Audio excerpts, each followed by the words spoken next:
no las grabo en la nube, sino que las grabo y las subo a una página de YouTube que hice para los cursos en general, para que lo tengan presente. Yo creo que se los puse en páginas, en el Canvas, la indicación para que puedan entrar ahí de todas maneras. Espérate, me llegaron dos más.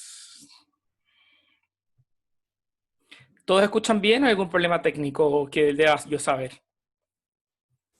Ya. ¿Quién quiere presentarse primero? Para no tener que hacer yo todas las presentaciones. Yo me puedo presentar. José Tomás Fernández Vial, como el Club ¿Se escucha? Deportivo. ¿Sí? Eso mismo, sí. Bueno, soy José Tomás, estoy en quinto año y nada, digo algo respecto al curso, que la verdad no sé mucho de arbitraje, pero siempre me ha gustado el tema relacionado a esto y a la mediación, entonces, no sé, me tincó el curso, básicamente. Este curso es bien antiguo. Partió el 2007 y sigue hasta ahora.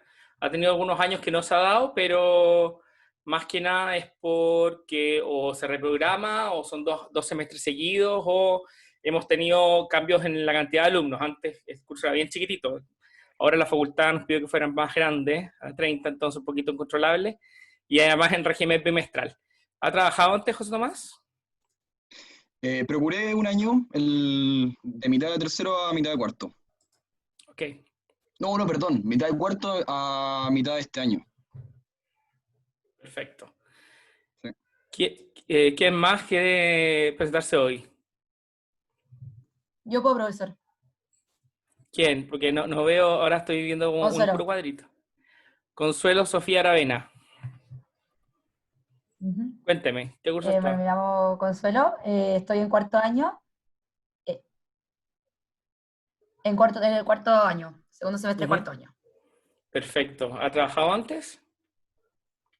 Experiencia, estoy actualmente trabajando en el área de arbitraje de la oficina. ¿Dónde está trabajando? ¿En dónde? Uh-huh. En Filipi. Ah, perfecto. ¿Le cambiaron el jefe? Recién cambió el jefe, sí. Ah, perfecto. Se fue, llegó a Filipi y volvió a ir donde mismo llegó. ¿Está con Juan Manuel Rey? Tal cual. ¿O se lo llevaron también? Claro, no, Cristian se llevó a Juanma, sí. Se llevó al Ajá. Perfecto. ¿Alguien más? Yo puedo presentarme. Catalina y después Bruno, que vi que quedó ahí con... Justo me quedó en la camarita. Catalina. Yo también estoy en cuarto año, en segundo semestre. Trabajé haciendo una pasantía, no he procurado, y no tenía ninguna experiencia con el arbitraje. No importa, no importa. La idea es que aquí ganen al menos conocimiento teórico para que después se puedan meter. Bruno Capriles, tiene nombre de autor. Sí. Yo también estoy en cuarto en el segundo semestre y estoy procurando también en el área de litigio y arbitraje de Keri. Perfecto, con Gonzalo Fernández. Sí. Soy profesor de nivel civil también, sí. Ah, perfecto, perfecto. Me quedan dos más, si no me equivoco. Para hacer los 6. Benjamín Ignacio Buco, y se me corta, ¿Vukovic? Vukovic, el mismo. Bueno, hola, mi nombre es Benjamín, soy de quinto año, igual que José. No he procurado nunca nada de arbitraje, pero mi problema me recomendó este curso. Que lo hicieron otros profes, pero... ¿Ah?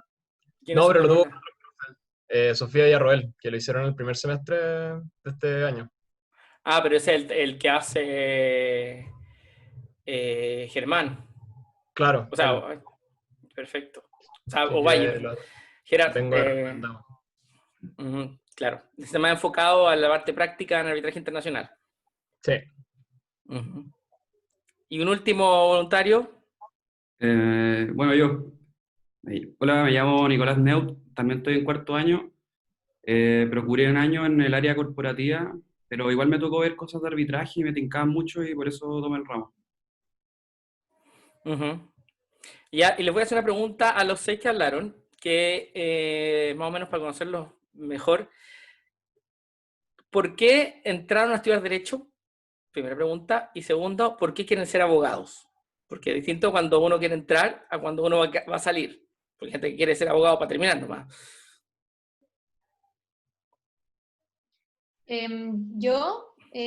Va a sonar un poco raro, yo estudié odontología un año antes, totalmente nada que ver, y realmente tengo el contraste de cuando uno hace lo que no le gusta versus cuando uno hace lo que le gusta, y es muy distinto las ganas que uno le pone, cómo le va. Entré a estudiar odontología pensando que me gustaba, la verdad que fue un fracaso, no me gustó, me daba demasiado asco todo. No podía creer el mundo que había dentro de la boca, lo encontraba terrible. Y me cambié a Derecho y bueno, quiero ser abogada porque igual uno entra con una visión muy idealista de lo que es el derecho. Yo pensaba en casi que trabajar para el Estado, en ganar 2,5 pesos y me daba lo mismo porque voy a defender a la gente que más lo necesita. Y uno cuando entra a la carrera como que se da cuenta que hay muchas áreas, porque yo pensaba casi que el derecho penal era lo único que había en derecho, que no había casi nada más. Muchos suits. Y se da cuenta que hay claro, muchas áreas, muchas formas las cuales ayudar, aunque sea de forma indirecta. Entonces yo creo que por una visión más de justicia es que hoy día quiero ser abogada. Don Bruno. Solo que tengo en la ventana, por eso... Vale. Sí, yo entré a Derecho, creo que porque el área humanista siempre haya sido muy fuerte y es la carrera que más estaba familiarizado y también que más me atraía dentro del área humanista. Y ahora, conociendo la carrera y estudiándola, la verdad es que me encantó y principalmente por eso quiero ser abogado, pero también porque, por lo mismo que dijo la Cata, una idea de justicia, creo que hay pocas carreras en las que se puede hacer el bien tanto como en Derecho. Muy bien. Benjamín. Aló. A ver, ¿por qué entré? La verdad no tengo muy clara esa pregunta, pero me acuerdo que quería entrar hasta antes de psicología y derecho, y creo que entré a derecho porque quería como aprender básicamente cómo funcionaban un poco las cosas. Como esa Pero era son mi los idea de la ingenieros. carrera. ¿Ah? O saber cómo funcionan las cosas, mejor ingeniería.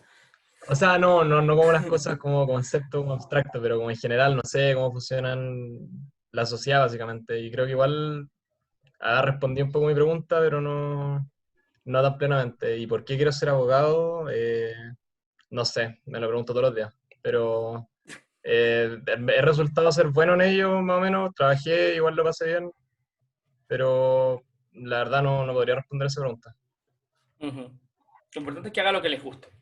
O sea, ser abogado para una persona que ingresa a Derecho no es lo único que pueden hacer.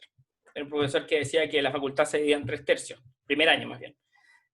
Un tercio que nunca pasaba primer año y se iba, un tercio que era abogado y trabajaba de abogado, y un tercio que era abogado, pero trabajaba de agricultor, de artista, de cualquier otra cosa menos abogado. Claro, es una carrera que da harta herramientas. Hasta político, o sea, de repente. Mm. Nicolás. Yo me metí a estudiar Derecho porque me gustaban los negocios, pero daba jugo en las matemáticas. Entonces dije, ya, Derecho me da la herramienta. Y también me gustaba la política. Y dije, ya, filo, esta carrera me da la herramienta. Entonces, después me di cuenta que en verdad se me daba fácil y me apasionaba bastante. Y cuando me puse a trabajar, me di cuenta que en verdad me hacía feliz y me gustaba harto. Y por eso quiero ser abogado. Y José Tomás.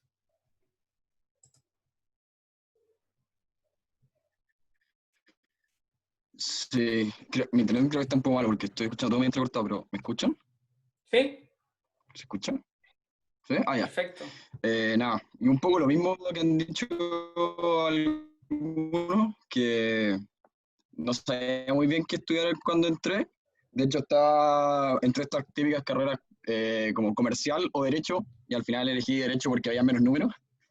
Y ahora dentro de la carrera me ha encantado. Siento que elegí bien la carrera, pero tampoco sé por qué quiero ser abogado No tengo como... O sea, me gusta todo el sistema, como el trasfondo de la justicia, me gusta, pero no es como mi móvil al final, o sea, al final del día, no sé cómo explicarlo. Me gusta la carrera, pero no, siendo muy sincero, no es algo que me apasione, me gusta. No se ve recibiendo el premio a los 50 años de ejercicio en el Colegio de Abogados. Ajá, No, no creo, no creo. perfecto. Igual yo le doy una recomendación, porque respecto de los números, o sea, es cierto que uno, los únicos números que ve son los de los artículos, pero no hay que olvidarse que uno después termina teniendo clientes o trabajando para personas que están muy ligadas a los números y hay que tomar ciertas precauciones. Las primeras retos grandes de mi jefe fueron de un ingeniero que era el jefe máximo, que me dijo, cuando leyó el contrato que yo había aprobado, dijo, la suma no da. Entonces hay que preocuparse hasta los pequeños detalles, no porque seamos abogados y los demás sean ingenieros y otros están dando cuentas, uno tiene que revisarlo todo con calma. Y sobre todo cuando les toca, por ejemplo, ejercer en arbitraje en un área específica que son las particiones de comunidades, las ecuaciones y las fracciones son el día a día de eso. No es lo más apasionante, pero es lo que más hay en términos de arbitraje para el mundo, o sea, porque el resto de los otros arbitrajes hay que esperar que sean designados y son cuando son ad hoc son muy pocos, cuando son institucionales tienen que estar en los listados, pero eso es lo importante. Y la idea es esta pregunta de por qué entraron y por qué quieren ser abogados, más bien a que justamente ustedes se planteen hoy día, y sobre todo los que después les va a tocar contestar las mismas preguntas, no es como una tarea, pero que se planteen día a día por qué quieren ser abogados o por qué son abogados. Es una buena manera de estar enfocados. Ahora, respecto a la modalidad de clase en línea en este curso, yo no estoy pescando nunca lo de las preguntas del chat ni las manos levantadas. Prefiero que activen su micrófono con la barra espacio y me interrumpan, porque de partida yo hago muchas preguntas abiertas. Entonces espero la participación de ustedes. Me da lo mismo si tienen las cámaras prendidas durante la clase. Cuando haga la pregunta, sí, para poder identificar después cara. Y eso, porque la presentación de los dos ayudantes la voy a hacer ahora. A ver, ustedes me dicen, ¿se ve la pantalla en presentación? Porque no se ve o sí se ve. Se ve todo bien. Ahí en presentación, ya, aquí traté de hacer un poco, cuando estaba eligiendo las imágenes dije, no quiero poner un reloj de hombre porque van a decir, faltan las mujeres, sobre todo que este curso tengo récord de mujeres, nunca había tenido tantas mujeres.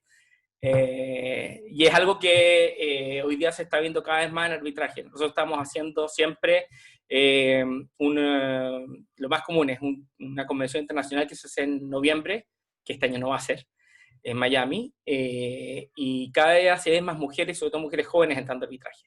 Y ahí hay sobre todo una cruzada de varias mujeres árbitros que tratan de hacer mentoría sobre todo y de incentivar la incorporación de mujeres en arbitraje. Así que las mujeres que quieran entrar, hay distintas instituciones que, por ejemplo, hay una que se llama Women Arbitration, otra es WWA, creo. Ahí Francisco después me puede corregir, que esa es de mujeres latinoamericanas y que son bastante activas en términos de networking y también de actividades para que se puedan meter. Una presentación corta, yo les dije que este curso llevaba desde el año 2007, el año 2007 lo hacíamos en conjunto con don Raúl Novoa, el curso, y Ana María Muñoz, después me quedé yo con el curso cuando terminé mi máster. Yo soy exalumno de la facultad, tengo mi propia oficina, que nos dedicamos mayormente a derecho privado y solución de controversias, y hace unos 3 o 4 años más hemos incorporado a la práctica la mediación comercial sobre todo. Normalmente la mediación se está estudiando o se ofrece en términos de derecho a familia, pero no tanto como un minuto, como... Dame un minuto.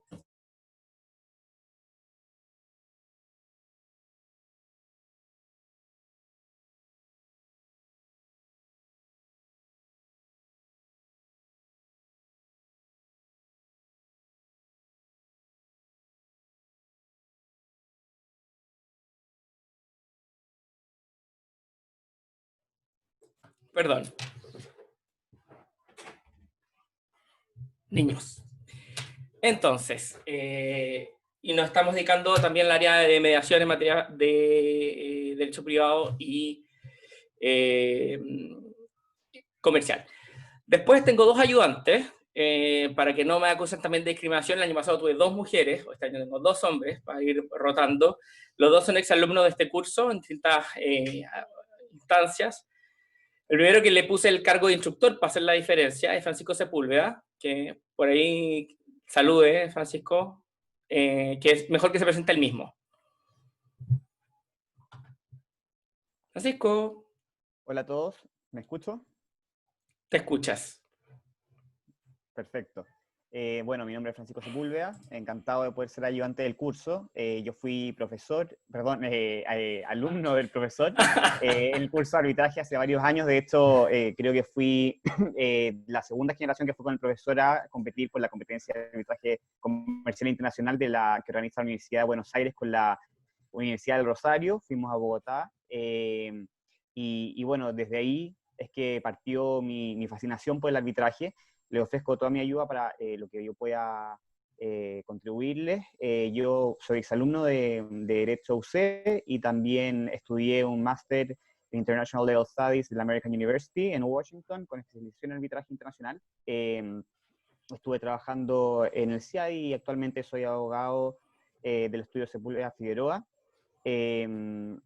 Efectivamente existe muchas instancias de networking en arbitraje, y no solamente existen las instancias, sino que es un aspecto fundamental del arbitraje, y yo creo que es lo que lo diferencia y lo hace tan entretenido, la camaradería que existe entre las personas que se dedican a la práctica del arbitraje. Los recomiendo mucho, y desde ya, para quienes les interese, también, bueno, yo soy parte del comité de coordinación de Santiago Very Young Arbitration Practitioners, que es una asociación de jóvenes que tienen interés en el arbitraje, así que están todos también muy bienvenidos, así como también las mujeres, a participar en estas asociaciones que comentaba el profesor. Existe SBIAP y también otras asociaciones en las que ustedes pueden ser parte y empezar a meterse en el tema del networking en el arbitraje. Gracias. Esto es muy importante, o sea, quiero sacar un poco de la cabeza también el cliché de que en el arbitraje son todos como un grupo de amigos, que en parte es verdad, pero no es exactamente eso. Pero sí a nivel, no solamente en materia de arbitraje, sino en todo nivel, y es algo que yo les insisto a todos, que las redes de contacto que arman ustedes son lo esencial en esta profesión. A ustedes no los contratan al principio por ser buenos abogados, porque no tienen ni idea de qué tan buenos son en algo. A ustedes los van a contratar porque les cayeron bien a alguien. Suena duro decirlo, pero esa es la verdad. Y la idea es que ustedes tengan el mayor cantidad de lugares posibles, el mayor tiempo posible, para que conozcan, distribuyan tarjetas. De hecho, Francisco creo que es de la generación que tuvieron la competencia de arbitraje como una sección especial de cursos cómo entregar tarjetas o meterse en una conversación de alguien. Porque hay que empezar a meterse, sobre todo si ustedes no los conocen. Son detalles súper pedestres, pero que marcan la diferencia. Y no importa el día de mañana si tiene una oficina chica, si trabaja en una oficina grande, si al final son conocidos. Porque eso es lo que le va a abrir la puerta. Ahora, si ustedes se quedan dentro del club, va a depender de la calidad que tengan. Netamente. Y la responsabilidad que tengan. El segundo es Salvador Smith, que es exalumno también de este curso, y del año pasado nomás, y que estuvo en las 2 últimas, o 3, competencias de arbitraje. Este curso además ha sido como, no sé si trampolín, pero sí muchos alumnos han participado en la competencia internacional de arbitraje, que es afuera. Salvador, lo voy ahí. Sí. Hola a todos, ¿me escucho? Sí. Mi nombre es Salvador Smith, soy exalumno del curso, como decía el profesor, lo hice el año pasado. Estoy abierto para poder ayudar en todo lo que sea posible, en cualquier duda y lo que sea necesario. También, como decía el profesor, yo participé 2 años en la competencia de arbitraje, uno en Bogotá y el otro el año pasado en Asunción, donde la universidad ganó por primera vez la competencia. También gracias a la competencia tuve la oportunidad de trabajar en un estudio afuera, hacer una pasantía en el estudio Bular, Falla y Escurra de Lima, y también realicé una pasantía en marzo ahora en el CAMP Santiago. Así que es un gusto y muy honrado de ser ayudante del curso. Un detalle importante, los que tengan interés después de hacer una pasantía acá o fuera, pueden hablar conmigo para ver dónde pueden estar. O sea, hemos tenido alternativas de Ecuador, de Brasil, de Colombia, evidentemente cumpliendo los requisitos de ellos. Incluso hasta Nueva Zelanda no tuvimos un ofrecimiento, pero tenían que entrar a todo el programa de selección de los propios estudios. Como les decía, bueno, ¿tienen dudas ahora por el momento, no? No, nada. Ok. Vamos a ver, porque parte de nuestra obligación como profesores es explicarles cuáles son los objetivos generales y los objetivos específicos. Todo esto está en detalle en la página de Canvas. Para mí es algo nuevo Canvas. Yo estaba acostumbrado al web curso. Me imagino que casi todos, porque esto partió este año con el Canvas. Pero ahí está. Y si tengo alguna duda y me mando algún condoro, ustedes me dicen, el profesor se equivocó, puso algo que no era, o esto no va aquí. Estamos todos aprendiendo. ¿Cuáles son los objetivos generales? Conocer el arbitraje dentro del marco de los métodos alternativos de solución de controversias. Analizar las principales instituciones del derecho arbitral y su aplicación práctica, tanto en derecho doméstico como internacional. Aquí al menos yo soy partidario de hablar de derecho arbitral. Yo creo que se ha creado una verdadera doctrina en materia de arbitraje, más allá de lo que en Chile, sobre todo a nivel doméstico, estamos bastante atrasados, pero sí se han ido incorporando distintos principios a nivel internacional en nuestros fallos, pero aún seguimos atrás, pero ya podemos hablar que hay una verdadera rama de derecho arbitral. Comprender el arbitraje desde un punto de vista global, más allá de la legislación local, incorporando al derecho interno elementos teóricos y prácticos del arbitraje internacional. Aquí yo creo que Francisco también puede aportar un poco. Cuando les toca estudiar fuera, es muy común que cuando nos enseña una institución propia de esas legislaciones donde estamos estudiando, nuestra inclinación natural es asociarlo a nuestras propias instituciones. Y aquí en arbitraje yo siempre partía con una slide de Yoda, con un mensaje que decía, you must unlearn what you have learned. O sea, tienen que desaprender lo que aprendieron. Y un poco la saqué porque como tengo 2 exalumnos, no quería que dijeran que estoy repitiendo las mismas presentaciones todos los años, de hace 10 años. Pero la idea es esa, que cuando entran a arbitraje, incorporen todos los elementos que ustedes han aprendido. Esto no es procesal. A pesar de que dentro de las especialidades a ustedes se los pueden haber vendido como procesal, les paso el comercial de que este curso sirve para las menciones de comercial, internacional, creo que existe todavía, pero civil y procesal. O sea, esas menciones son todas las que cruza el ramo arbitraje. ¿Por qué? Porque incorporamos principios del derecho de las obligaciones, derecho a los contratos, debido proceso, varias instituciones que son no tan procesalistas, sino más bien de derecho sustantivo. Entonces aquellos que les gusta el derecho civil o el derecho comercial también van a tener aquí una instancia de gozo en el estudio. Ahora, los objetivos específicos, evidentemente tenemos que conocer la legislación aplicable al arbitraje doméstico internacional, advirtiéndole desde ya que nuestra legislación doméstica ni siquiera es decimonónica, es indiana. O sea, nosotros tomamos desde las partidas, le hemos cambiado las I latinas por I mayúsculas y las hemos incorporado a nuestra legislación hoy día en el Código de Procedimiento Civil y en el Código de Tribunales, pero en el fondo es la misma legislación indiana que hemos actualizado, entre comillas, en nuestro derecho. Y una discusión más bien, cuando se ha planteado la posibilidad de modernizar nuestra legislación de arbitral, muchas voces que uno cree más bien liberales en materia de arbitraje dicen, pero ¿para qué cambiar lo que siempre ha funcionado? Y la verdad es que sí hay bastante que cambiar.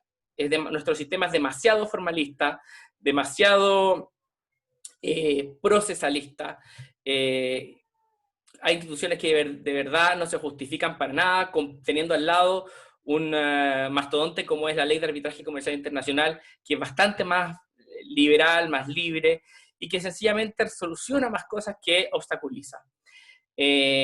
Aplicar las normas de arbitraje a casos prácticos. Normalmente las evaluaciones que hacemos en este curso son de aplicación práctica, sin perjuicio que como ahora tenemos un sistema bimestral, es un poco más complicado hacerlo, porque no tenemos el beneficio del tiempo, pero antes teníamos mucha más aplicación práctica. Eso para algunos alumnos era mayor trabajo, pero uno veía en las evaluaciones docentes que terminaban agradeciéndolo. Ahora lo práctico lo reducimos un poco más, pero tratamos de hacer, por ejemplo, las preguntas que se hacen en las solemnes, que sean de aplicación práctica. Ahora, específicamente también identificar los tipos de disputas arbitrables. O sea, no todo es arbitrable. Aunque nos encantaría, no todo es arbitrable. Su naturaleza y la oportunidad para incorporarlo como un método de solución de controversia.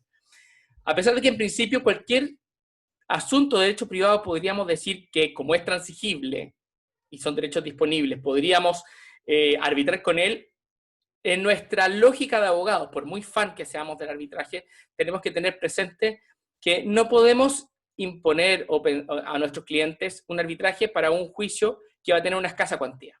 Porque si no va a terminar siendo un aliciente para incumplir el contrato, por una parte, porque sabe que el costo de demandar va a ser mucho más alto. Entonces, hay que tener cuidado cuando nosotros proponemos un arbitraje o proponemos una cláusula arbitral que no sea siempre, o sea, que sea ajustada al contrato, más allá de que efectivamente hay materias que no se pueden arbitrar. ¿Tienen dudas respecto a estos objetivos? ¿No? Ahora, el programa en detalle está en Canvas. Yo, para efectos de que esta clase no sea tan latera, con tanta parte formal, y cumpliéramos con aquella primera pregunta que les hacen en la evaluación docente, que si el profesor les indicó cuál es el programa, los métodos de evaluación, lo dividí en 3. ¿Se escucha bien? Porque dice mi conexión es inestable. ¿Sí? Sí, se escucha bien. Ya, perfecto. Y ese primer módulo lo agrupé como lo que podríamos llamar la noción de arbitraje, que es una pequeña introducción sobre dónde está el arbitraje en los métodos de solución de controversias, y una definición del arbitraje con sus nociones vecinas, o sea, ciertas instituciones que se pueden parecer, pero que no son arbitraje. Un segundo gran módulo son los aspectos fundamentales del arbitraje. Estos no aparecen con estos títulos en el programa, pero los agrupé así, que son los grandes temas. ¿Cuáles son? El acuerdo de arbitraje. Este curso es partidario, sin prejuicio, que nuestra legislación incorpora otros tipos de arbitraje, que los únicos verdaderamente arbitrajes son los arbitrajes que son voluntarios, es decir, aquellos que vienen de un acuerdo. Pero como los acuerdos lo hacen personas, pueden tener algunos errores. La idea es revisar aquí cuáles son los requisitos, que van a darse cuenta, aquí les pido que repasen un poco lo que son las materias de contratos y obligaciones, sobre todo actos jurídicos, que son las más relevantes para estos efectos. El árbitro, la figura del árbitro. ¿Quién es este personaje que hemos elegido, que nos han designado? Y finalmente el procedimiento arbitral, más bien en su ámbito doméstico, porque separé en un tercer módulo lo que es el arbitraje comercial internacional, con sus características especiales, cuál es el procedimiento, que ustedes van a ver que más bien el procedimiento es el que fija las partes, pero la legislación lo que hace es llenar vacíos de una manera mucho más libre, mucho más flexible de lo que hace la legislación doméstica. Y un tema que es esencial en materia de arbitraje internacional es el reconocimiento y la ejecución de laudos arbitrales extranjeros. Porque la idea de justamente un arbitraje internacional es que garanticemos un foro independiente a las partes, y lo segundo es que el resultado de ese arbitraje, de esa decisión, pueda ser ejecutado. ¿Qué sacaríamos con invertir mucha plata en un procedimiento si después nos quedamos con una linda sentencia? Y aquí viene justamente de los aspectos importantes, las evaluaciones. Va a haber 3 grandes evaluaciones. Yo volvería más, pero como después se enojan y me dicen que están estresados y todo, el 27 de agosto tienen un trabajo grupal. ¿Ya? Normalmente lo que hago para darle un poquito más de alegría a este curso es que el curso se divide en oficinas, no en grupos. Significa que, primero, tienen que elegir a sus consocios. Son 30, por tanto, en principio deberían ser 6 de 5 como tope, porque compiten entre sí. Esa es la idea también. Entonces, mi recomendación es que desde ya empiecen a juntar a su oficina. Ustedes después van a poder despedir gente, contratar gente y hacer todo lo que hacen las oficinas. Van a tener que elegir un socio fundador y van a ponerle un nombre, que no pueden ser los 5, ni si son 4, 4. La idea es que sean 2 nombres, y los demás sean y compañía. Eso también es un poco un juego de egos, para saber qué tan capaces son de dejar el ego al lado, porque todos quieren tener oficina con su nombre, y ser el primero del nombre. Ya que algunos probablemente ven suits como el name partner.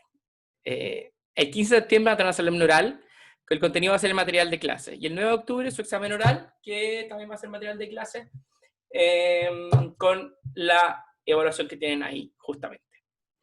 ¿Tienen dudas respecto de las evaluaciones o no? ¿No? Profesor, Sí, Fernanda. sí, va a haber fecha alternativa porque los de cuarto tenemos, por ejemplo, solemne de comercial el 9 de octubre, y por lo menos la mía, por ejemplo, es oral, entonces también como que tendría que estar como jugando a qué hora me tocan las dos ¿Para el pruebas. examen? Entonces, El claro, el examen examen sí. me topa con la solemne comercial. El examen ahí entiendo que la fecha alternativa es única, entonces una para todos, cuando La son exámenes. fijamos entre, como, No, tenemos me que la fijarla fija la entre facultad. nosotros. Ah, ya, La facultad me indica como la fecha B del examen. ya, perfecto. Le llaman como repechaje, entonces como en esa fecha tienen que rendir todos. O sea, yo no puedo Ya. tener distintas fechas, porque si va la facultad fija una fecha, creo que le llaman repechaje o algo así. Para esa, o sea, van a ser los que están repechando, que prácticamente nada. No, o sea, una persona casi reprobó este curso, una sola en la vida. Y lloró y después salió con 4 y me arrepiento el día de hoy porque ha cometido el peor error procesal en arbitraje del mundo y estoy arrepentido hasta el día de hoy de haberla dejado pasar. Pero hay una fecha alternativa que la fija la facultad, entonces no la fijo yo. Respecto a las otras evaluaciones, ya saben el protocolo actual, que es certificado médico, con poco menos que el bono del ISAPRE con el que pagaron la consulta para que no fueron donde el amigo que les dio el certificado. ¿Ok?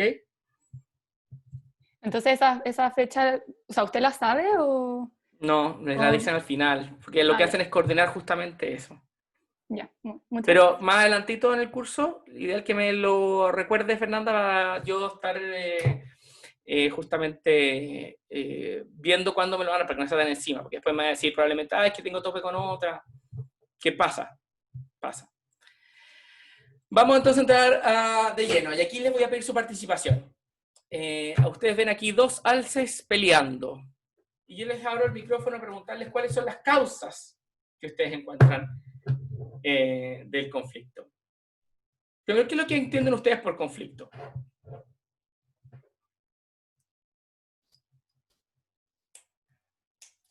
Micrófono abierto.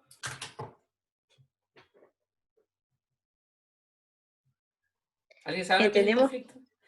No estoy pidiendo una definición académica, sino que ustedes, ¿cómo le explicarían a alguien en la calle lo que es un conflicto? Esto va a ser mucho en cómo le explicarían a alguien de afuera qué es lo que es tal cosa. Yo diría que es como un choque de intereses. Ok. Usted tuvo mediación, ¿no? ¿De qué más choque de intereses? ¿Algo más? ¿Qué son intereses, Nicolás, no? ¿Usted fue el que dijo eso? Sí, yo lo dije. ¿Qué es un interés? En este caso sería como una especie como de deseo, una aspiración. Ok, perfecto. ¿Alguien más?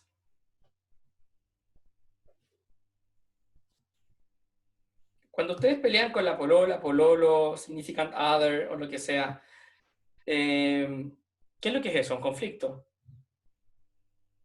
¿Por qué ocurren esas cosas?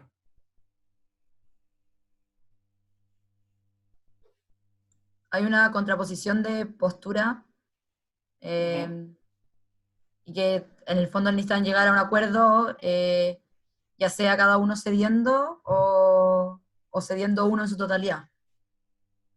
Cediendo un poco, porque si los dos cedieran... O sea, no, ambos ceden o uno cede totalmente y el otro gana. O sea, en esa postura uno gana y uno pierde. Sí. No estoy diciendo que es malo, pero uno gana o pierde. O sea, usted, cuando pelea con su pololo, usted gana o pierde.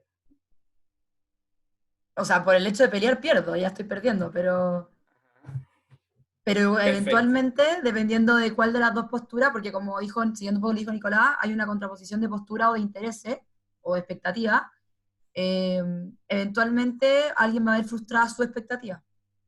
Hay una distinción que es muy importante que ustedes hagan entre lo que son las posturas, que podríamos decir sus posiciones, o sea, lo que externalizan, el deseo manifestado, que no necesariamente responde a un interés.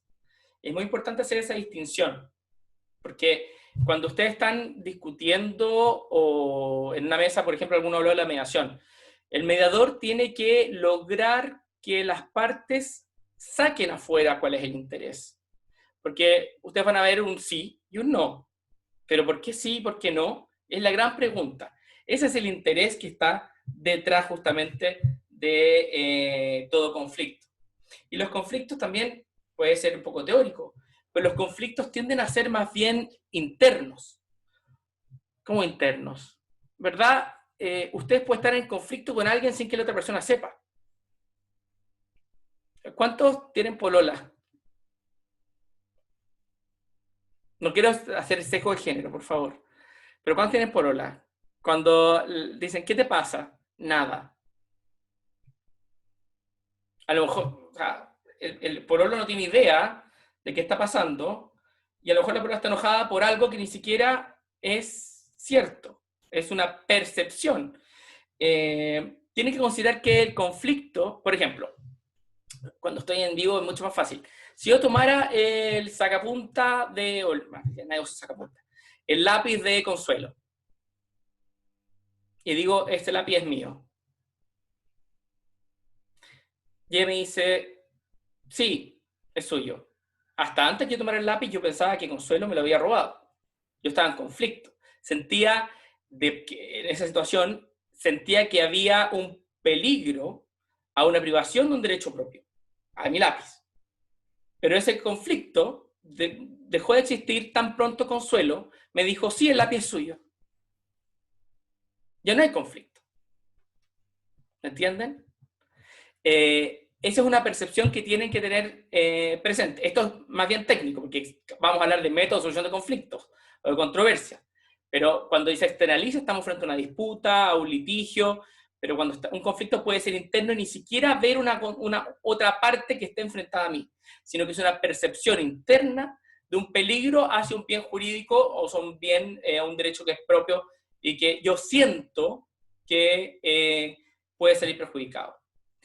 Ahora, esto de los conflictos es propio de los seres humanos, porque los seres humanos en realidad vamos avanzando y mientras avanzamos queremos tener. El derecho, la noción del derecho de propiedad implica que queramos tener, mejorar, y eso muchas veces es a costa de otros. Las grandes guerras mundiales, las grandes guerras en la antigüedad son, ¿por qué? Porque un Estado pretendía que le correspondía tierras de otro Estado. Todo implica a basarse en las necesidades que tenemos como seres humanos. Y como ustedes dijeron recién, detrás de esas posiciones, porque eso es lo que estamos externalizando, hay intereses, hay emociones, hay sentimientos. Quizás yo estoy pidiendo algo porque tengo miedo. Miedo de que ocurra otra cosa que no me atrevo a decir. Miedo a perder un contrato. Miedo a que mi proveedor me pida, ahora que me está yendo mal en mi negocio, que me pida la oficina. No es o sea, el almacén. ¿Me entienden? Pero puede ser que ni siquiera ocurra. Entonces tenemos que ser capaces, y eso también es muy importante que tengan la distinción. Yo escuché el otro día en una reunión de árbitros concursales que dijeron una barbaridad como el árbitro cumple funciones de mediador. O sea, no hay nada más distinto de un mediador que un árbitro. Y cuando estamos frente a un conflicto, cuando estamos, sea frente a la otra persona, o nosotros como tercero imparcial, tenemos que tener presente cuáles son las prioridades de esas otras personas que están, o los efectos colaterales que ello puede producir. ¿Ustedes han escuchado hablar de la pirámide de Maslow? ¿Alguno ha tomado un minor en psicología o algo así? Entiendo que esa es la pirámide de las necesidades humanas. Exacto, exacto. y va de la mano de la evolución, ¿ok? Los seres humanos, como todos los seres vivos, tenemos y nos movemos a partir de ciertas necesidades que se van satisfaciendo en la medida que vamos evolucionando. La más básica, que no nos distingue de las plantas, por ejemplo, son las necesidades fisiológicas. O sea, la primera necesidad de todo ser humano va a ser comer, alimentarse, ¿ok? Una vez que tenemos satisfecha esa primera necesidad, vamos a entrar a la segunda base de esta pirámide, que es esta necesidad de seguridad. O sea, una vez que logro comer, que logro recolectar, tengo que tener la satisfecha necesidad de poder cobijarme de agresiones, de la lluvia, tener un techo. Junto con eso, ya vamos a tener la necesidad, una vez que ya tenemos nuestro techo, nuestro lugar de cobijo, de sentir amor y que pertenecemos a algo. Por eso es que el ser humano es sociable. El ser humano necesita y sabe que con otras personas puede lograr mejores resultados que estando sola. Pero también necesita ser valorado y valorar. Y por eso pasamos a la necesidad de estima. Yo soy parte de algo, pero si soy parte de algo, quiero que en verdad sentirme parte de algo. Necesito que me quieran. Necesito sentirme querido. Y una vez que logro esa necesidad de estima, que va allá a la formación más bien de la familia propia, vamos a este mayor estado de realización personal. Que aquí ya cuando tenemos todas nuestras necesidades cubiertas, vamos a un estado mucho más allá de que ya, lo tengo todo en la vida, ahora quiero darle a los demás. Y aquí es donde empiezan las ayudas caritativas, las fundaciones, va todo lo que va ayudando a los demás. Entonces, cuando tenemos claro cuáles son todas estas necesidades que son propias del ser humano, la podemos extrapolar a cualquier tipo de ambiente o sociedad. La universidad, la familia, los negocios. Hoy día, si ustedes se dan cuenta, yo estoy participando en un procedimiento que se llama, en una campaña que se llama 1000 mediaciones pro bono, que organiza la Cámara de Comercio de Santiago con la Cámara Chilena de Construcción, y se dan cuenta que hay un montón de conflictos pequeños que en realidad su fuente, su base es el miedo. Un miedo a lo que va a venir, un miedo a no poder pagar las cuentas, un miedo a perder un negocio familiar. Y esa es la base de todo ese conflicto. Estamos hablando no de grandes empresas, sino estamos hablando de pequeños empresarios industriales que están el día a día, por ejemplo, arrendando maquinarias a otros, y es una cadena. Todas esas cosas son las que, cuando logran entender, pueden llegar a la solución de esa controversia. Y ahora vamos a los métodos de solución de controversia, de conflicto. ¿Cuándo tenemos o sea, cómo los podemos solucionar? Yo aquí puse algunos ejemplos, a ver si, para que sea un poquito más fácil, me los vayan como comentando. Puse una mujer boxeadora, no puse un hombre boxeador. ¿Cuál es el más natural, perdón, no natural, el más básico de los impulsos para solucionar un conflicto? Hablar las cosas. Autotutela. Autotutela, sí. Autotutela. Antes de hablar, vamos a pegar. ¿Ok? Vamos a recurrir a la autotutela. Es decir, nosotros por propia mano hacemos lo que encontramos que es lo justo. ¿Qué otro método? Alguien dijo hablar. Vamos a hablar. Hay un libro que se llama Let's Talk Because We Can. ¿Quién dijo hablar? Yo. No me sale. ¿Quién yo? Dígame nombre, porque... Catalina. Catalina. Sí. ¿Cómo hablaría? Y yo no soy muy buena para hablar. No es mi forma de solucionar los conflictos. ¿Y cómo soluciona? ¿Trama No sé, algo, venganza? orgullosa, entonces no. Pero yo creo que es la forma más sensata. Somos humanos, somos capaces de llegar a un acuerdo, somos capaces de generar consenso. Entonces me parece sensato sentarse a hablar las cosas.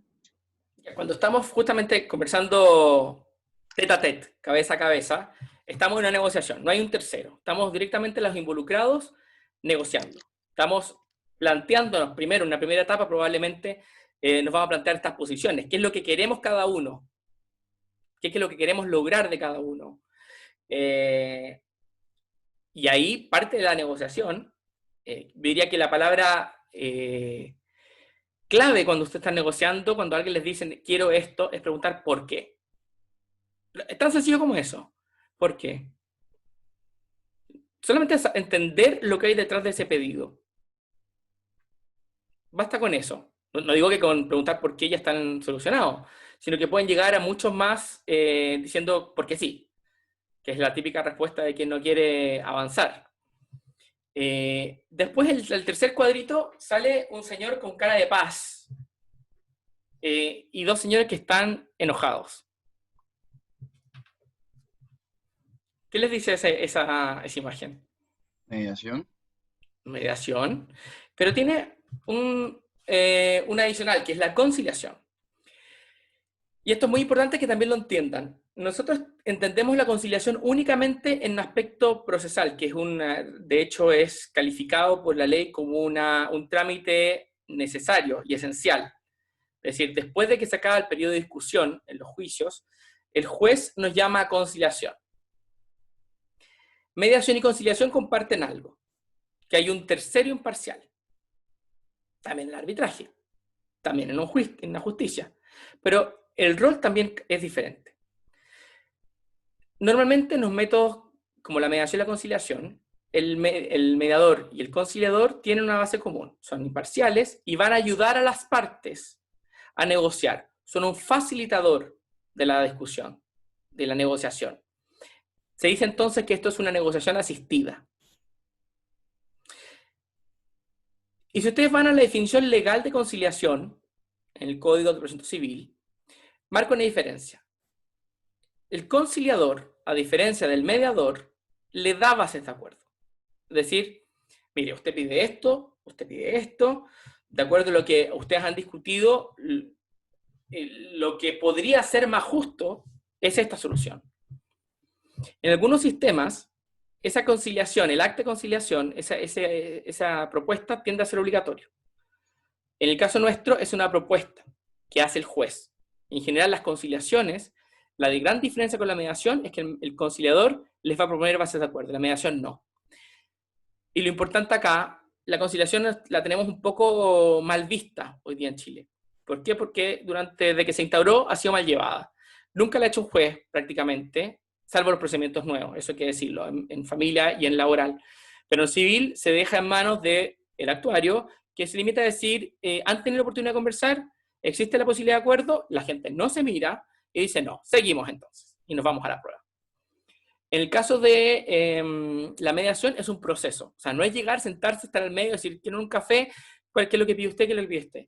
No, es todo un proceso, donde tenemos sesiones conjuntas, sesiones individuales, hay confidencialidad, no se puede usar la información de un lado y de otro.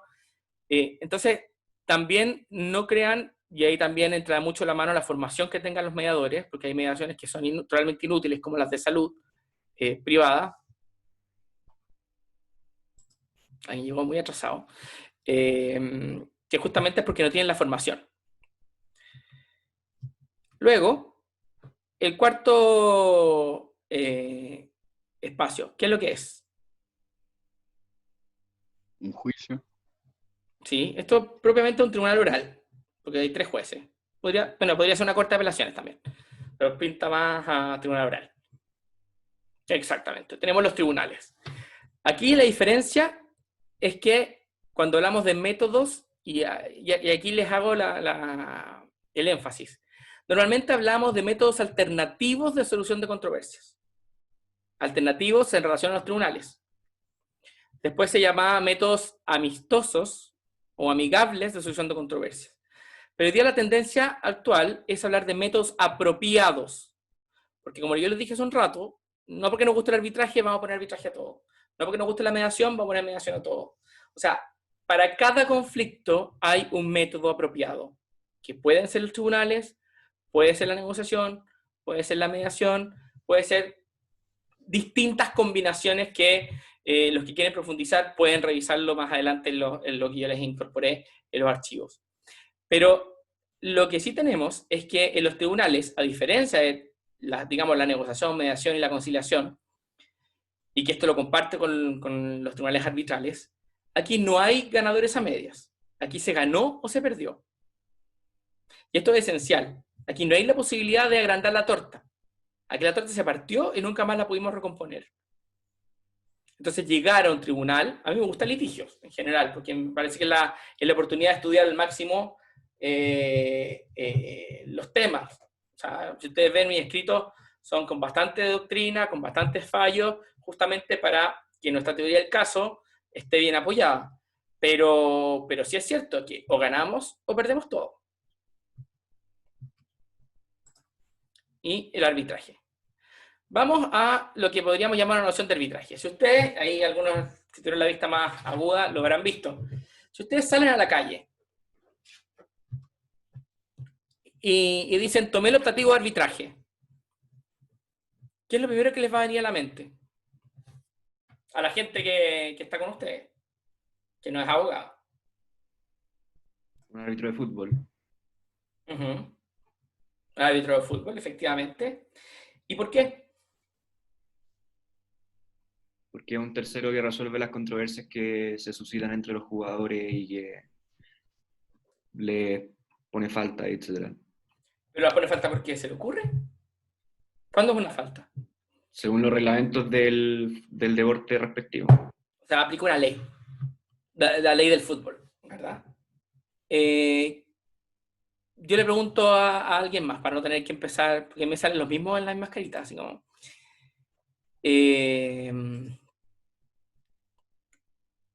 Constanza Argus. Argu. Acá. Cuando usted se metió a este curso de arbitraje, ¿qué pensó? Argu, sí. ¿Qué pensó, árbitro, cuando le dicen árbitro? Porque usted ya no pensaba en el árbitro de fútbol, pero si no... No. Bueno, un poco eso. Es un tercero al final que no es un juez que va a resolver el conflicto entre las partes. No es un juez de tribunal. Claro. Perfecto. ¿Y eso en qué ámbito usted lo ve el árbitro? ¿A qué lo asocia? O sea, ¿cómo a qué ámbito? ¿A qué área lo asocia? Civil, temas penales. ¿Ya? No, temas penales no. Es un tema... O sea, yo no lo asocio en verdad eso. Sí, no. Yo el otro día me compré un libro que salía a hacer arbitraje a las causas penales y después de como 100 páginas la conclusión era que no se podía arbitrar causas penales. Cosas que pasan. Siempre lo asociamos a este caballero al medio que está muy empingorotado, dos personas al frente que están litigando. ¿Qué otra cosa, si hablamos de un arbitraje internacional, a quién lo estamos asociando? ¿A qué área? Privada, pero ¿cómo qué? Cuando hablamos de internacional, comercio, efectivamente, cuando tenemos una transferencia de mercaderías, cuando tenemos, por ejemplo, otro día yo tocó un caso, mi profesor de Derecho Comercial siempre nos pasaba las cosas que nadie pasaba en Santiago, no decir en regiones, porque nos pasó cooperativas, las libranzas, derecho marítimo. Y dije, o sea, hasta que me tocó, hace como una semana, mi primer caso de derecho marítimo. Y no puedo decir que estoy en desacuerdo con todo, pero sí, yo creo que está mal regulado hoy día, después de la ley de arbitraje comercial internacional, que está en el Código de Comercio, y creo que quería salir el arbitraje marítimo. En fin, pero sí tenemos justamente el comercio internacional supone, o más bien, no supone, necesita un método que le dé garantía a todas las partes. Si ustedes van, imaginémonos, ¿qué país es el que más odia a Chile? ¿Hay un extranjero aquí o no? ¿No? Ya, ok. Es que siempre me mando algunas patinadas así. Alguien, por ejemplo, digan un país que a ustedes no les gustaría por nada del mundo que lo juzgaran, como chilenos. Bolivia. Bolivia. Nicolás, también dejó el... Venezuela. Argentina. Ya. Argentina, sí. Argentina. Ya, imagínense que ustedes tienen un cliente que hace negocios en Bolivia y negocios en Argentina. ¿Te les gustaría que un tribunal estatal de esos países resolviera la disputa de su cliente? Ya veo cabecitas que hacen así. No, No. ¿verdad? No les da garantía. Aunque a veces, aunque ustedes no lo crean, a veces es mejor. Sobre todo si es un arbitraje. Efectivamente, cuando estamos haciendo negocios a nivel internacional, nosotros no conocemos el otro foro. No sabemos cómo funcionan los tribunales, no sabemos cuáles son las alternativas posibles. Una vez me tocó, por ejemplo, un caso en Perú, pero era en un pueblo perdido en Perú. Y nos pusimos a verlos con una oficina corresponsal allá, y era más caro que un arbitraje, porque al final demoraba tanto el juicio que no nos da garantías para poder terminar a tiempo.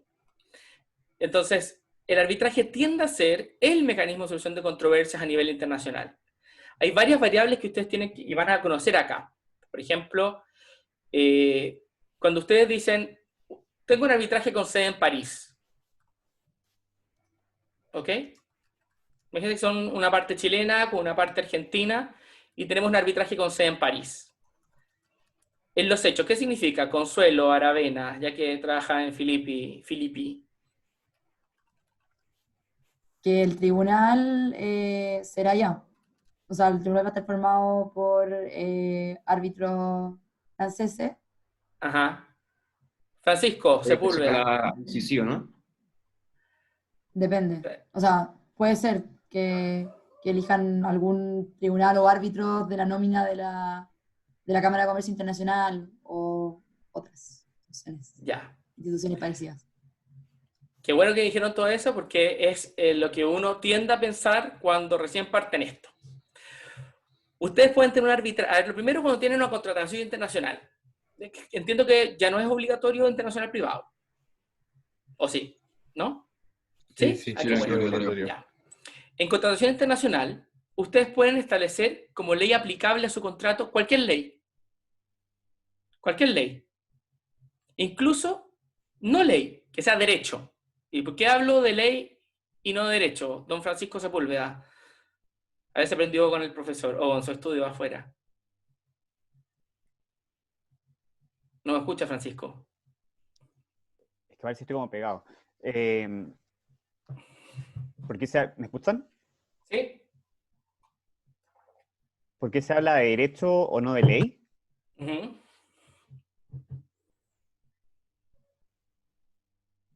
Profesor, es que lo escucho súper cortado. Ya, no importa, voy yo. Cuando ustedes tienen un contrato internacional, ustedes podrían no establecer una ley de un país. No dicen ley aplicable al contrato, ley chilena, ley aplicable al contrato, ley argentina. Podrían no hacerlo. Por eso hablamos de derecho.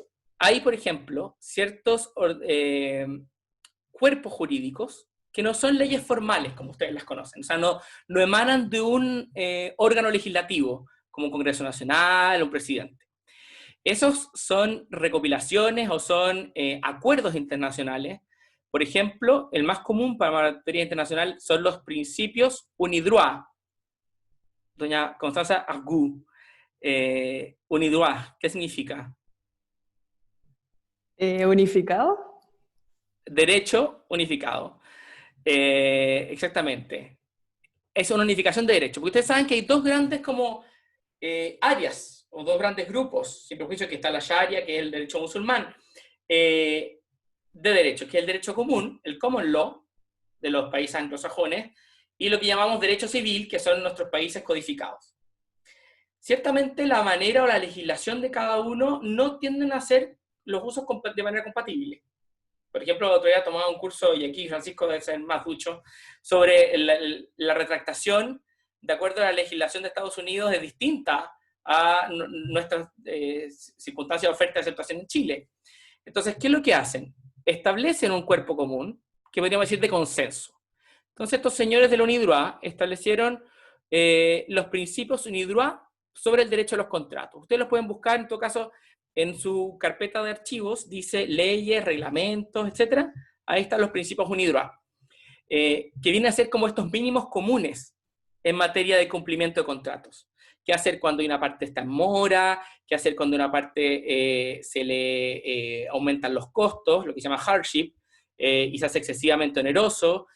Todo eso, cómo se forma el consentimiento, todo eso se regula por los principios UNIDROIT. Entonces yo podría tener un contrato decir que el derecho aplicable serán los principios UNIDROIT. Y usted dice, ¿cuáles son los principios UNIDROIT? Son esos.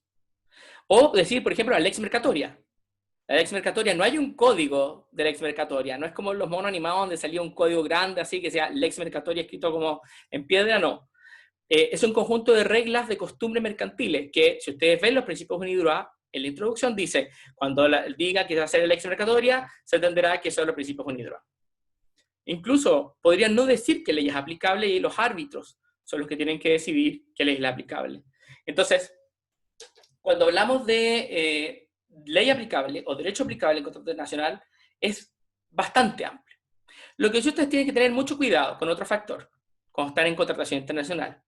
Si fijan arbitraje, que es lo más común, ustedes, Consuelo nos dijo, si ponemos C de París, tienen que ser árbitros de París, entendí yo. Ya, imaginemos que ponemos directamente ley chilena.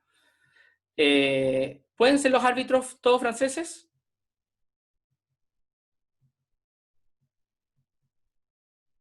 Diga lo primero que se les viene a la cabeza.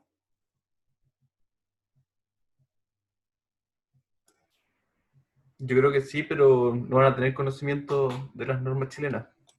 Pero al final lo que estamos aplicando derechos. Entonces, la respuesta es la siguiente.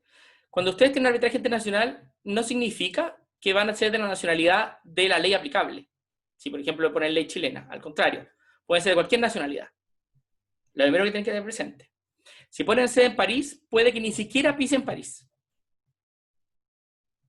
Entonces, ¿pero cómo? No, porque cuando nosotros definimos la sede, lo que hacemos, así que el que está poniendo en sus contratos París, una vez en un ejercicio en este curso, una vez uno me puso, Salvador, ¿era Singapur? Creo que un grupo de alumnos puso Hong Kong. Hong Kong. Y Hong dije, Kong. ¿pero por qué Hong Kong? No, porque una amiga mía que está en el área del litigio dijo que Hong Kong era súper buena. Pero, o sea, cero estudiar de qué es lo que significaba Hong Kong. Entonces, cuando ustedes eligen una sede, lo que hacen es incorporar todo, digámoslo así, la ley de arbitraje de esa sede. Si tienen un arbitraje con sede en Chile, ¿qué ley de arbitraje vamos a aplicar?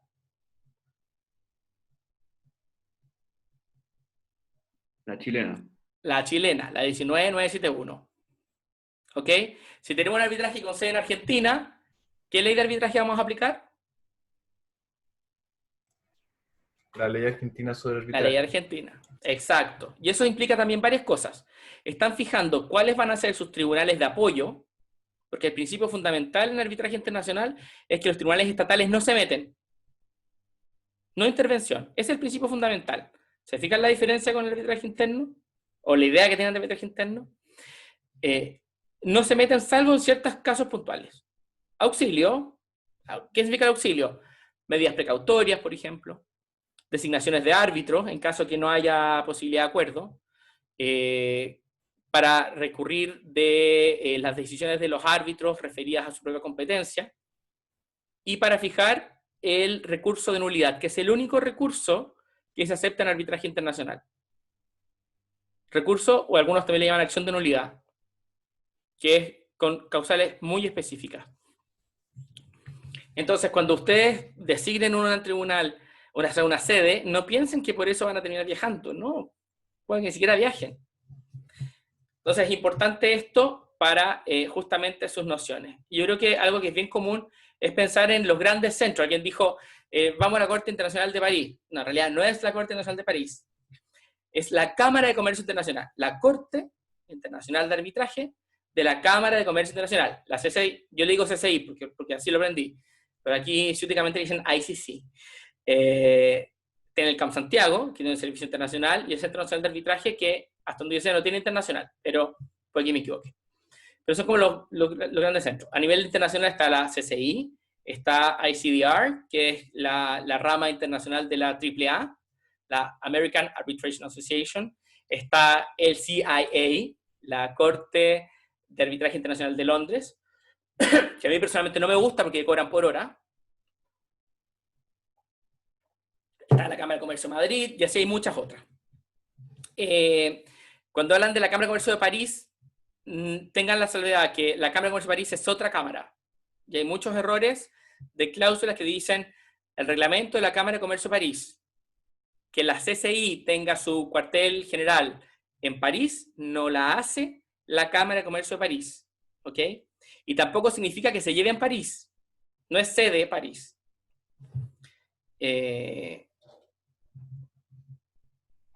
Ahora, todos ustedes han hablado del arbitraje en términos generales, pero ¿quién me podría dar una definición? No estoy viendo una definición de texto, sino una definición más bien de a partir de los componentes que ustedes ven en el arbitraje. ¿Cómo lo podrían definir?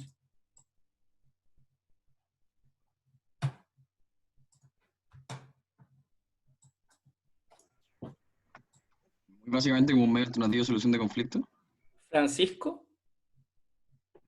Es que estaba con la mano aquí, entonces... No, José Tomás. Ah, ya. Sí, perdón. Un medio alternativo de solución de conflicto. Ya, ¿y eso en qué lo diferencia de la mediación o de la conciliación o de la negociación? No sé. Vamos poniéndole... ¿Qué características ustedes le ven? Bueno, yo diría un medio de solución de conflicto donde las partes deciden poner en conocimiento un conflicto determinado a un tercero imparcial que decidirá el conflicto. Ya, o sea, si lo vemos ahí serían un conflicto, las partes, un tercero imparcial, que le dan una misión que es la de juzgar. Serían esos 4 elementos que son los fundamentales, ¿verdad?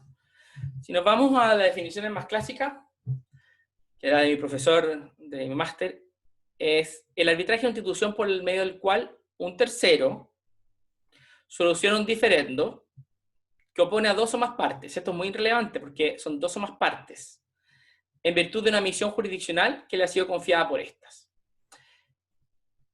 A partir de esta definición, ustedes ya han destacado algunas de ellas. 1, tenemos un tercero, una controversia, un diferendo, que opone a unas partes. ¿A partir de qué?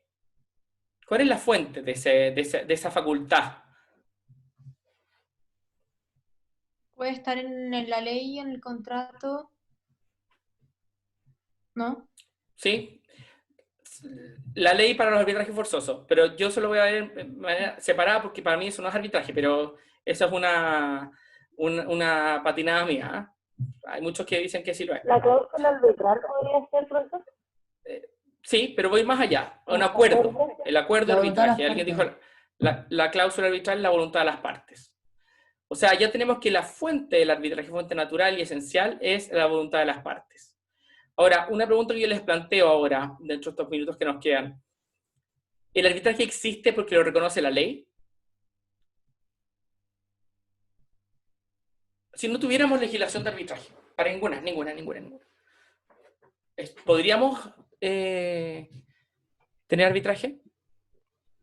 Yo creo que no, porque como la justicia es pública, por decirlo, o porque se prohíbe la autotutela, no podrían las partes disponer de la justicia para hacerla privada. Yo creo que sí, porque justamente son 2 partes privadas que están solucionando un conflicto a través de un tercero, independiente si es que el ordenamiento lo reconoce o no. Si esas partes están contentas con esa solución, no veo problema de por qué no podría solucionarse de esa manera. La respuesta, en realidad, si sí o no, y aquí nos fuimos los 2 extremos, depende mucho de la confianza que el Estado le tenga a los privados. Mientras menos confianza hay hacia los privados, tenemos una sociedad más centralizada en todo sentido, el arbitraje va a ser menos reconocido, incluso prohibido. Cuando tenés sociedades más liberales, desde términos económicos hasta libertades públicas, van a tener un arbitraje mucho más abierto. Y ciertamente, y aquí es algo que me gusta destacar siempre, que no hay materias que estén desvinculadas totalmente de lo que llamamos los derechos fundamentales. Y el arbitraje quizás es uno de ellos por lo que significa. Hay una palabra que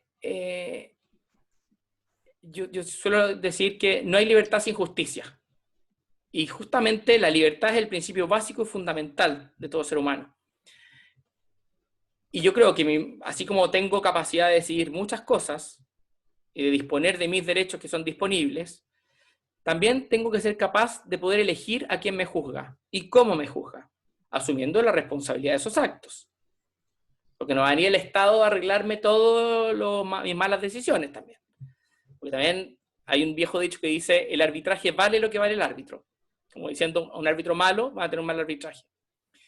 Y eso es lo más esencial que ustedes tienen que tener. El arbitraje existe, no porque lo esté reconociendo la legislación, sino que el arbitraje existe porque viene de la misma naturaleza humana, viene de la libertad, viene de mi derecho a un proceso, a una libertad personal, viene de mi propia libertad para poder decidir quién me juzga y si me juzgan.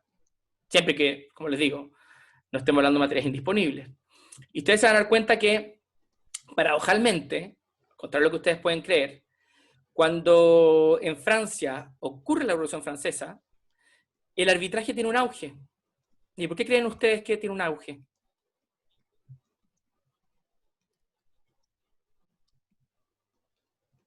Los reyes, los jueces, ¿qué significaban? Un contacto directo con la monarquía, entonces había también como desconfianza de los jueces y de cómo el Estado solucionando conflictos. Yo prefiero que me lo solucione un privado. Exacto, que elijo yo. Cuando tiene también un influjo o un auge es en los gremios, en materia de comercio internacional, en la Edad Media. ¿Por qué? ¿Por qué creen ustedes? ¿Por qué creen ustedes que es bueno que el gremio de Marina Mercante de Hamburgo haga sus propios tribunales arbitrales? ¿Por la especialidad del tribunal? Claro, por las competencias técnicas que requieren los tribunales, ¿no? ¿Quién mejor para juzgarnos que nuestros propios pares? Y porque además el derecho comercial trae una serie de costumbres que quienes conocen mejor la costumbre que los mismos comerciantes. Que los mismos comerciantes, exacto. Entonces ahí también viene este como influjo finalmente de por qué debe existir el arbitraje. O sea, el arbitraje no es que tenga que existir, el arbitraje es propio de la naturaleza humana. Y no porque no esté reconocido, significa que no voy a poder disponer de mis derechos. Siguiendo lo que dijo Francisco, cuando habló de la justicia es estatal o pública, quiero ser preciso en lo que me dijo. Hay una cosa que es importante. Pública. ¿Por qué yo puedo celebrar un contrato de transacción y poner término a un conflicto? Y no podría... Nuestro derecho procesal es el dispositivo. Por ende, las partes son dueñas de sus propios de los derechos y pueden someter a tener equivalentes jurisdiccionales y resolverlos de las formas que ellos estimen mejor conveniente, ¿no? Ahora, el principio dispositivo se refiere a otra cosa, se refiere a quien tiene el impulso procesal. Pero sí, tenés razón con otro concepto, pero sí. Y efectivamente aquí hay dos maneras de hacerlo. Dándole las mismas reglas por las cuales me voy a regir, es decir, estableciendo el procedimiento, que puede ser bastante más rápido, bastante más flexible, o aplicándole más normas como ocurre en el arbitraje doméstico con el arbitraje de derecho. Pero para ir terminando y no pasarme, los elementos son un acuerdo de voluntades, dos o más partes, un conflicto, un tercero imparcial, con una misión jurisdiccional. Y esto es lo que marca la diferencia con los demás métodos de solución de controversias. Que este tercero tiene una misión jurisdiccional. ¿Y qué significa una misión jurisdiccional?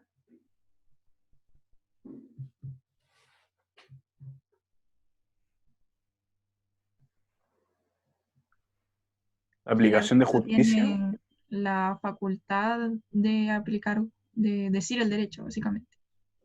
Eso etimológicamente es decir derecho.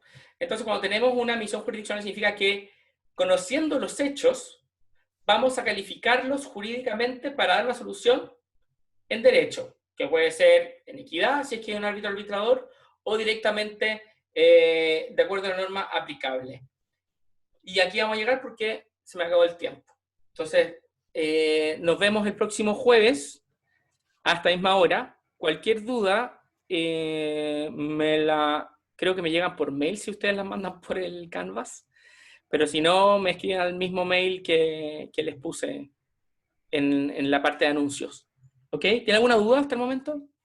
Profesor, yo tengo una duda. Sí, adelante. No, tú primero, por favor. Yo no sé quién habla. Gracias. María Vaz. María Paz.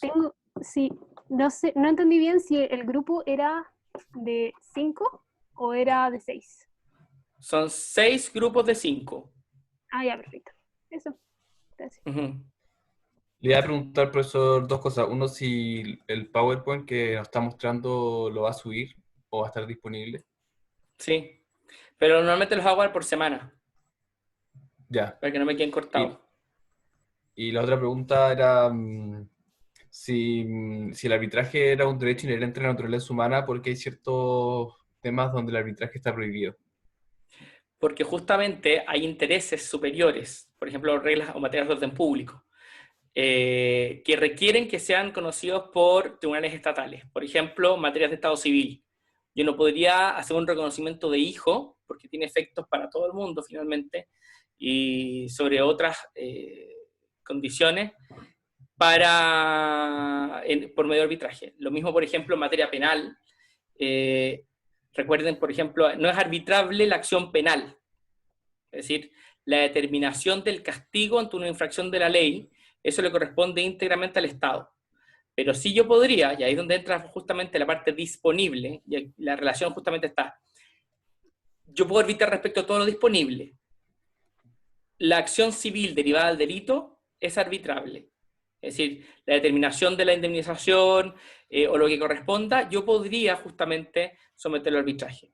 Pero normalmente las materias que quedan excluidas del arbitraje, más allá de que lo considere yo como un derecho natural o inherente, viene dado justamente por los límites. Y los límites son el orden público. Como cualquier otro derecho que tengamos al bien en comunidad. Ya, profesor. Profesor. Me queda claro.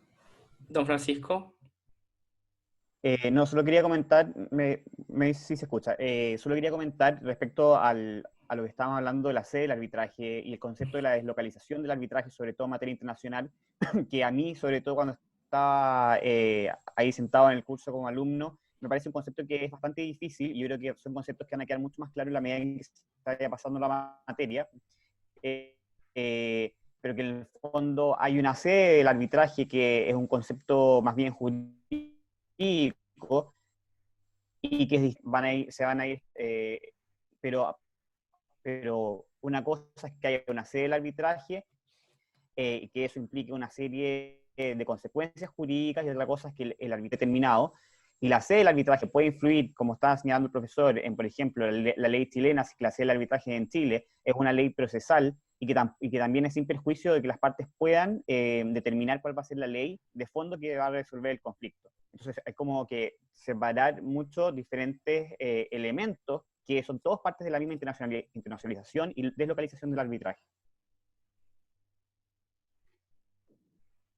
Igual eso ha avanzado, ¿eh? Así que no se asusten. Ya, perfecto. Entonces vayan a su clase siguiente y muchas gracias a todos, Francisco y Salvador, por su ayuda. Cualquier cosa nos mandan un correo, que alguien me pruebe por el Canvas, porque para saber cómo funciona. Estamos hablando.